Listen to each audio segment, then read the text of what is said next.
अच्छे विचारों से ही अच्छा जीवन बनता है, क्योंकि हम जैसा सोचते हैं वैसे ही हो जाते हैं। अगर हमारे विचार, हमारी संगत सही होगी तो हम उन्नति की राह पर बढ़ेंगे, प्रगति के नए नए सोपान तय करेंगे। आज का दिन हमारे कामों के नाम हो तो शाम सुकून से गुजरती है और दिन अच्छी तरह से गुजारने का मन हमारा प्रसन्न रहता है। आज दिन है शनिवार, तारीख है 26 अक्टूबर 2024। कार्तिक मास के कृष्ण पक्ष की एकादशी तिथि है और नक्षत्र आश्लेषा है आज, जो सुबह 9:45 तक रहेगा और उसके बाद मघा नक्षत्र की शुरुआत होगी। और आज ब्रह्म योग है, जो एक अच्छा योग माना जाता है। और आज अभिजीत मुहूर्त भी है, जो सुबह 11:48 से दिन में 12:33 तक रहेगा। और अमृत काल आज सुबह 8:41 से शुरू होगा और 10:25 तक रहेगा। आज राहु काल 9:21 सुबह से 10:46 तक रहेगा।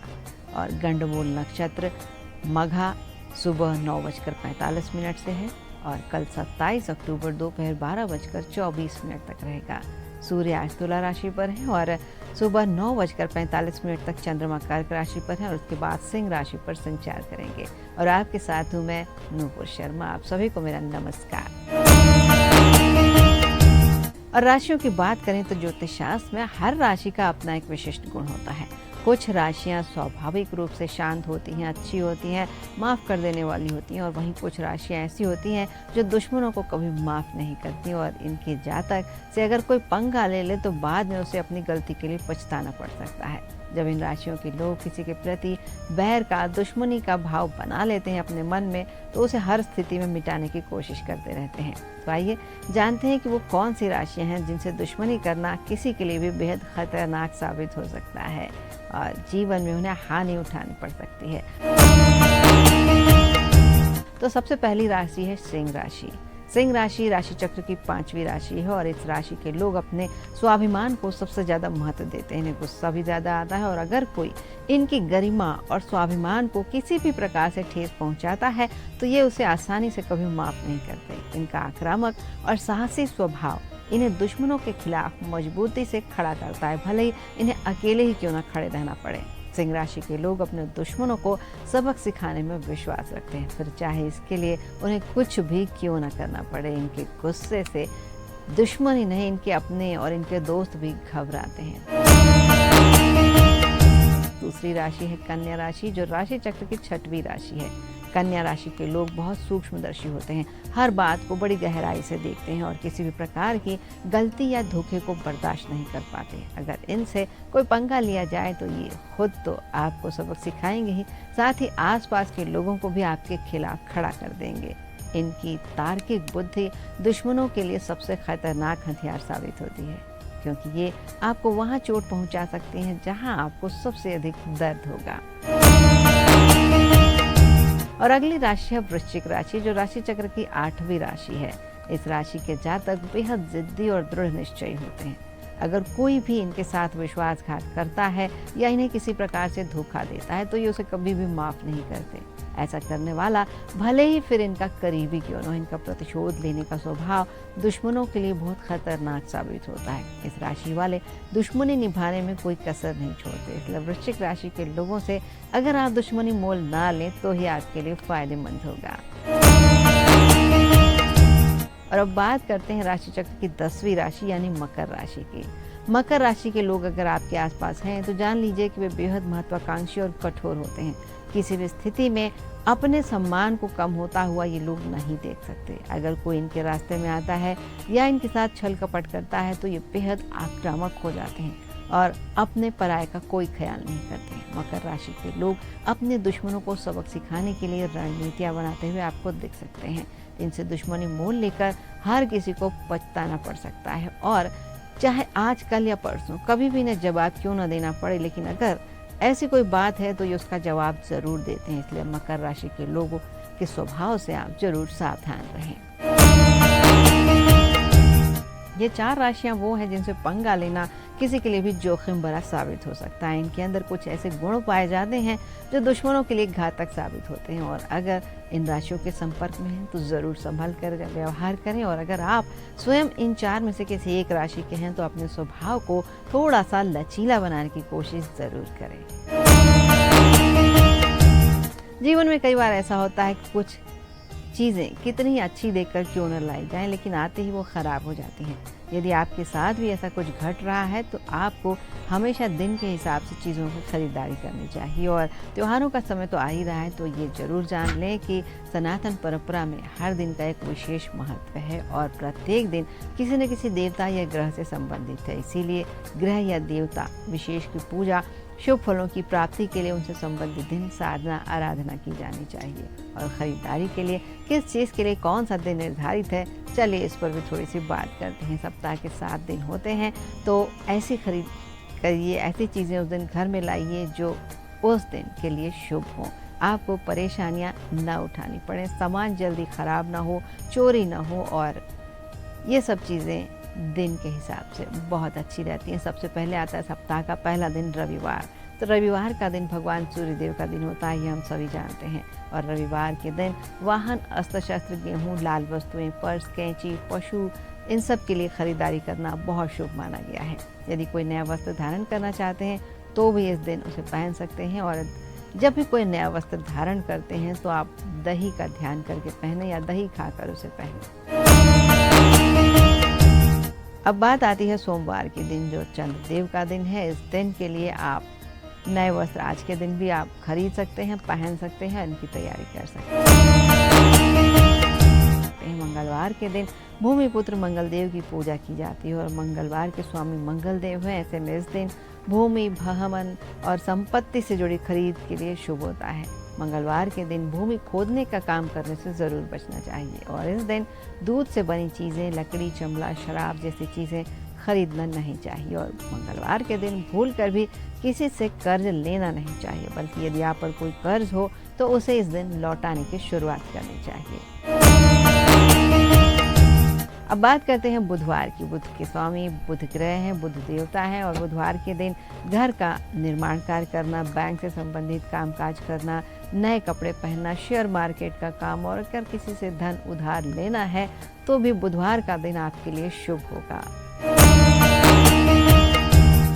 गुरुवार का दिन सप्ताह का एक शुभ दिन होता है और भगवान विष्णु और बृहस्पति देव को समर्पित होता है और यह दिन लगभग सभी कामों के लिए शुभ माना गया है। इस दिन किए जाने वाले कार्य हमेशा ही शुभ परिणाम देने वाला होते हैं और मान्यता है कि गुरुवार के दिन शिक्षण संबंधी कार्य करने से आपको बहुत सफलता मिलती है। इस दिन पढ़ाई लिखाई से संबंधित, धार्मिक चीज़ों से संबंधित खरीदी भी करनी चाहिए। अनुष्ठान और यात्राएं भी गुरुवार के दिन सफल होती हैं।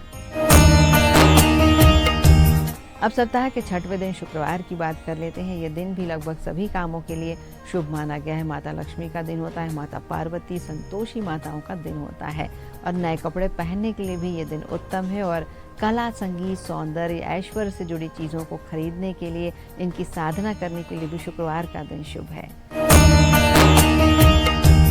अब सप्ताह का अंतिम दिन यानी शनिवार का दिन, जिसके स्वामी हैं शनिदेव, ये दिन कोर्ट कचहरी से संबंधित मामलों में विजय पाने के लिए, वाहन खरीदने के लिए, मशीन से जुड़े सामान लेने के लिए, मशीनें खरीदने के लिए शुभ माना गया है। और लोहा, चमड़ा, नमक, तेल, पेट्रोल और नुकीली चीज़ें ऐसी चीज़ें हैं जिन्हें शनिवार के दिन खरीदने से बचना चाहिए। तो अगर सप्ताह के 7 दिन इन चीज़ों का विचार करके खरीदारी करेंगे तो आपकी चीज़ें लंबे समय तक चलेंगी, लॉन्ग लास्टिंग रहेंगी। और हर घर में, दफ्तर में या किसी भी स्थान पर दिशाएं होती हैं और भवन को बनवाते समय हम वास्तु के नियमों को ध्यान दें तो चारों दिशाओं के साथ साथ उसके जो 4 कोण हैं उनका भी ध्यान रखें। उस भवन में रहने वाले लोगों के जीवन पर इसका असर पड़ता है, काम करने वाले लोगों के जीवन पर असर पड़ता है और वैसे ही काम का उनका मूड बनता है।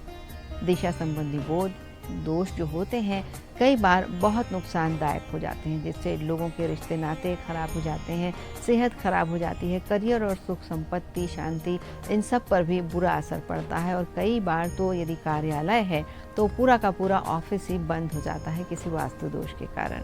अगर घर में और दफ्तर में सही दिशाओं में चीज़ें हों तो वे शुभ परिणाम देती हैं, परेशानियों का सामना नहीं करना पड़ता है।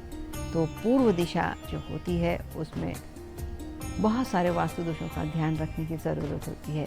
पूर्व दिशा में अगर कोई निर्माण संबंधी वास्तु दोष है तो उस घर के मुखिया के अपने पिता से संबंध अच्छे नहीं होते हैं, उसे सत्ता सरकार से परेशानी बनी रहती है। ऐसे दिशा दोष को दूर करने के लिए विधि विधान से पूर्व दिशा में सूर्य यंत्र की स्थापना करनी चाहिए और प्रतिदिन सूर्य देव को अर्घ देना चाहिए। और पूर्व की बिल्कुल विपरीत दिशा होती है पश्चिम दिशा, जो शनिदेव की दिशा है। अगर इस दिशा में वास्तु दोष है तो घर के लोगों का नौकरों या कामगारों के साथ, अपने सहकर्मियों के साथ अक्सर झगड़ा होता है, रोजी रोजगार में परेशानी होती है, रीढ़ की हड्डी में कष्ट होते हैं, भूत बाधा जैसी समस्याएं भी हो सकती हैं। पश्चिम दिशा का दोष दूर करने के लिए घर में वरुण यंत्र की स्थापना करें और शनिवार के दिन व्रत भी करना चाहिए। अब बात करते हैं उत्तर दिशा की। इसमें वास्तु दोष अगर है तो बुद्धि, विद्या, वाणी जैसी समस्याएं पैदा होती हैं और इस दोष के चलते मामा से भी संबंध अच्छे नहीं लगते हैं। उत्तर दिशा में अगर वास्तु दोष आपको समझ में आ रहा है तो उसे दूर करने के लिए बुधवार के दिन व्रत रखें और पूजा के स्थान पर बुध यंत्र की स्थापना करें। कुबेर यंत्र की स्थापना भी कर सकते हैं। और अब बची दक्षिण दिशा। तो दक्षिण दिशा यमदेव की दिशा, ये हम सभी जानते हैं। और अगर यहाँ पर कोई दोष है तो व्यक्ति को क्रोध बहुत अधिक आता है और अपने भाइयों से उसके संबंध अच्छे नहीं रहते। इस वास्तु दोष को दूर करने के लिए दरवाजे पर दाईं ओर स्वर्ण किए हुए गणपति की फोटो या मूर्ति अंदर और बाहर दोनों ओर लगाएं। अब आता है ईशान कोण। अगर इस दिशा में वास्तु दोष है तो घर के लोगों का धर्म, कर्म, पढ़ाई लिखाई जैसी चीज़ों में मन नहीं लगता है, ज्ञान प्राप्ति में उनका मन बिल्कुल भी नहीं रमता है। घर के लोग गुरुओं की, बड़ों की इज्जत नहीं करते हैं। और इस प्रकार के वास्तु दोष को दूर करने के लिए ईशान कोण को हमेशा साफ सुथरा और खाली रखें। प्रतिदिन शिव जी की पूजा करें।